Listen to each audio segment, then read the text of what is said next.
এটা একটা বিস্ময়কর রেকর্ড। বিস্ময়কর না, শুধু ভুতুড়ে রেকর্ড। ইন্টারন্যাশনাল ফুটবল ইতিহাসে নরওয়ে একমাত্র দেশ যাদেরকে ব্রাজিল কখনো হারাতে পারেনি একাধিক ম্যাচ খেলা দলগুলোর মধ্যে। এটা কি হয়? মানে কোনো একটা পরাশক্তি হলে তাও না হয় বুঝে নিতাম। বিষয়টা তো তা না, নরওয়ে বিশ্ব ফুটবলের এমন কোনো পরাশক্তি না। কিন্তু ব্রাজিলের মুখোমুখি যে ৪টা ম্যাচ হয়েছে তার মধ্যে নরওয়ে ২টাতেই জিতেছে, ২টা তারা ড্র করেছে। ফলে আজকে যখন ব্রাজিল নরওয়ে রাউন্ড অফ 16 এর ম্যাচটাতে মুখোমুখি হচ্ছে সেইখানটাতে কিন্তু ইতিহাসের এই পিছু ধরাটা ব্রাজিলের থাকছেই। আর নরওয়ের যেসব দলকে ব্রাজিল হারাতে পারেনি ১৯৮৭, ১৯৯৭, ১৯৯৮ এর সেবার বিশ্বকাপ, ২০০৬ সেই দলগুলোতে তো আর্লিং হাল্যান্ড ছিলেন না। এখনকার দলে আর্লিং হাল্যান্ডের মতো একজন গোল মেশিন রয়েছেন। ফলে ব্রাজিলের চ্যালেঞ্জটা যে আরো কত বড় বুঝতে পারছেন?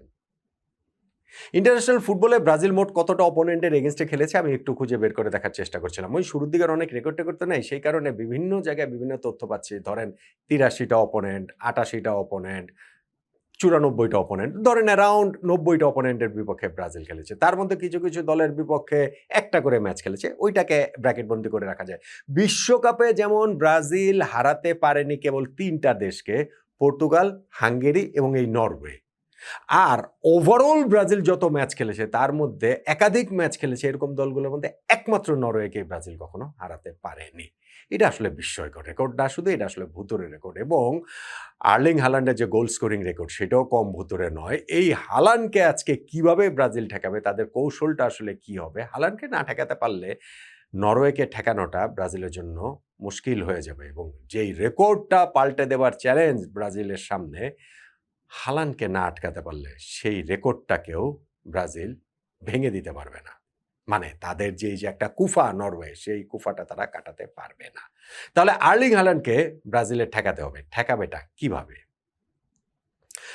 আর্লিং হাল্যান্ডের গোল স্কোরিং রেকর্ডটাও কম বিস্ময়কর না, সেটা ভুতুড়ে না, কিন্তু ধরেন বিস্ময়কর। এবারে ওয়ার্ল্ড কাপে ৩টা ম্যাচ খেলে ৫টা গোল করেছেন। আচ্ছা, এটা যথেষ্ট বিস্ময়কর হলো না।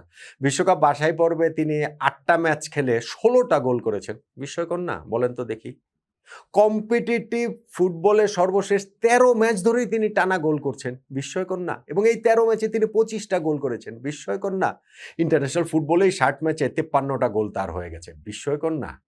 সো এই গোল মেশিন আর্লিং হাল্যান্ডকে আসলে কিভাবে ঠেকাবেন? এই দেখেন বিশ্বকাপের যে লাস্ট ম্যাচটা রাউন্ড অফ 32 তে পুরা ম্যাচটা মোটামুটি তিনি ঘুমিয়েই থাকলেন। কিন্তু ওই যে ৮৬ মিনিটের সময় ঘুম থেকে জেগে উঠে জাস্ট একটা টোপকের মতো করে ম্যাচটা তিনি জিতিয়ে দিলেন। ফলে ব্রাজিলের কিন্তু এই বিষয়টাতে খুবই সাবধান থাকতে হবে যে হাল্যান্ডের বিষয়ে, হাল্যান্ডকে তারা কিভাবে সামলাবে, সেই কৌশলটা আসলে কিরকম হবে। আমি এটা কয়েকটা জায়গা নিয়ে একটু আলোচনা করতে চাই। যেমন নাম্বার 1, হাল্যান্ডকে আটকাতে হলে হাল্যান্ডের কাছে বলই যেন না পৌঁছতে পারে সেই ব্যবস্থাটা করতে হবে এবং সেই ক্ষেত্রে সবচেয়ে বড় ব্রাজিলের যে কৌশলটা সেটা হচ্ছে মার্টিন ওডেগার্ডকে গার্ড দিয়ে রাখা। মানে মার্টিন ওডেগার্ড যেন খেলাটা ডিকটেট করতে না পারেন। নরওয়ের মূল প্লেমেকার তিনি। নরওয়ের এই ট্যাকটিক্সটা খুবই সহজ। তারা হচ্ছে গিয়ে ওই মানে কম্প্যাক্ট থাকতে চাইবে। তারা ওই মানে মিডল স্পেসটা তারা হচ্ছে গিয়ে দখল করে রাখতে চাইবে এবং বল পেলেই তারা মার্টিন ওডেগার্ডকে বলটা দিয়ে দিতে চাইবে। তারপরে ওডেগার্ড তার মতো কাজ করবেন। তিনি যদি বিটুইন লাইন বলটা যদি পান তাহলে হাল্যান্ডকে ফার্স্ট টাইম পাস বাড়াতে পারেন, অথবা তিনি হচ্ছে গিয়ে ওয়াইড এরিয়াতে বল দিতে পারেন, সেইখান থেকে হাল্যান্ডের কাছে আসবে, অথবা তিনি বল হোল্ডও করতে পারেন যেন অ্যাটাকে অন্যরা এসে জয়েন করে।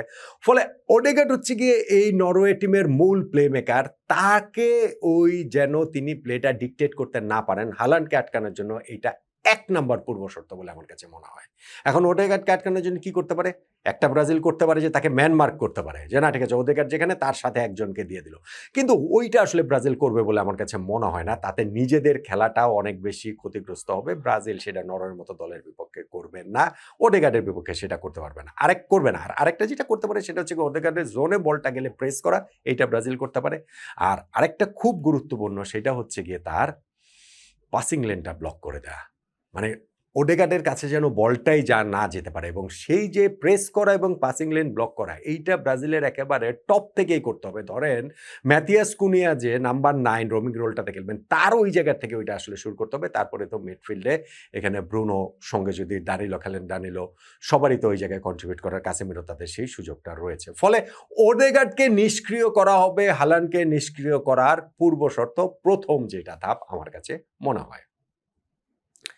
নাম্বার 2 যেটা সেটা হচ্ছে গিয়ে ব্রাজিলের ডিফেন্সিভ লাইনটা অনেক বেশি হাই রাখার কোনো অপশন নাই। কেননা হালান্ড আসলে ওইটা পছন্দ করেন তার সামনে স্পেস এবং সেই স্পেসটা অ্যাটাক করতে। সো ব্রাজিল যদি ডিফেন্সিভ লাইনটা একটু সামনে নিয়ে আসে তাহলে হয়তোবা নরওয়েকে প্রেস করার জন্য ব্রাজিলের সামগ্রিকভাবে সুবিধা হবে। কিন্তু হালান্ডের সামনে যেই জায়গাটা দিয়ে দিবে, ব্রাজিলের ডিফেন্সিভ লাইনের পেছনে যেই জায়গাটা থাকবে ওইটা অ্যাটাক করে হালান্ড আসলে ব্রাজিলের সর্বনাশটা করে দিতে পারেন। ফলে ব্রাজিল তো অবভিয়াসলি মানে একেবারে হচ্ছে গিয়ে ডিফেন্স লাইনটা তো একবারে নিচে নামিয়ে নেবে না। কিন্তু হাই ডিফেন্সিভ লাইন না করে এটা মাঝামাঝি একটা জায়গায় আসলে রাখতে হবে যেইখানটাতে আর্লিং হাল্যান্ড আসলে অ্যাটাক করার মতো যথেষ্ট স্পেস না পান।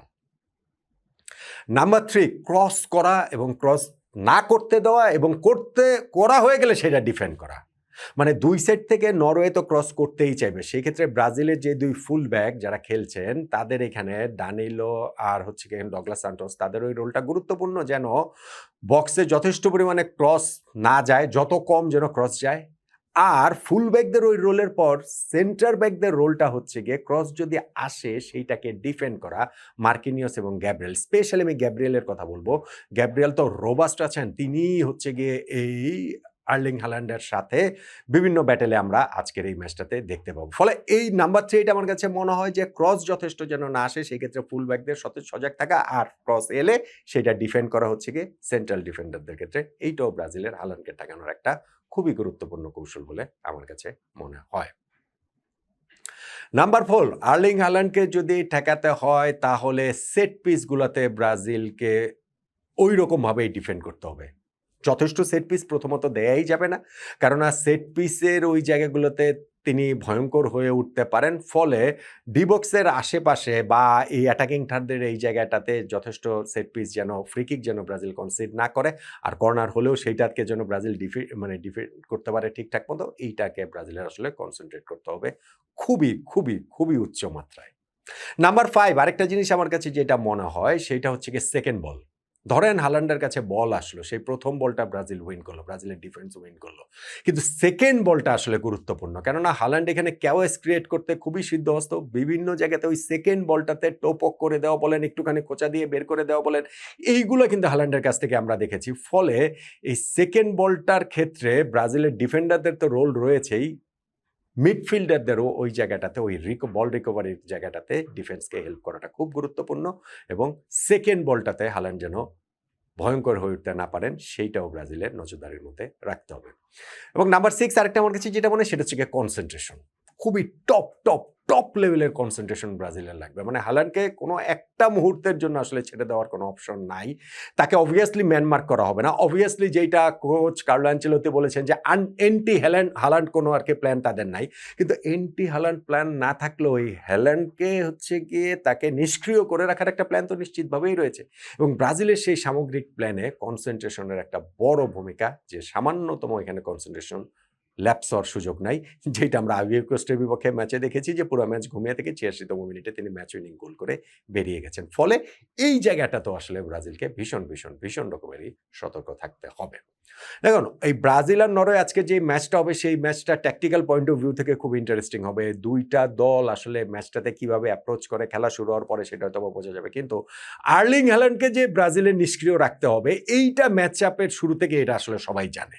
যদি সেটা না পারে তাহলে ওই ব্রাজিলের বিপক্ষে নরওয়ের যে রেকর্ড সেই রেকর্ডটা তারা আরও এক ধাপ বাড়িয়ে নিতে পারবে, সেই বিস্ময়কর রেকর্ড ভুতুড়ে রেকর্ডটা বাড়িয়ে নিতে পারবে। ফলে হাল্যান্ডকে নিষ্ক্রিয় করার জন্য এখানে যেই মানে আমার কাছে মনে হয় যে ব্রাজিল এই কৌশলগুলোর দিকে আগাবে।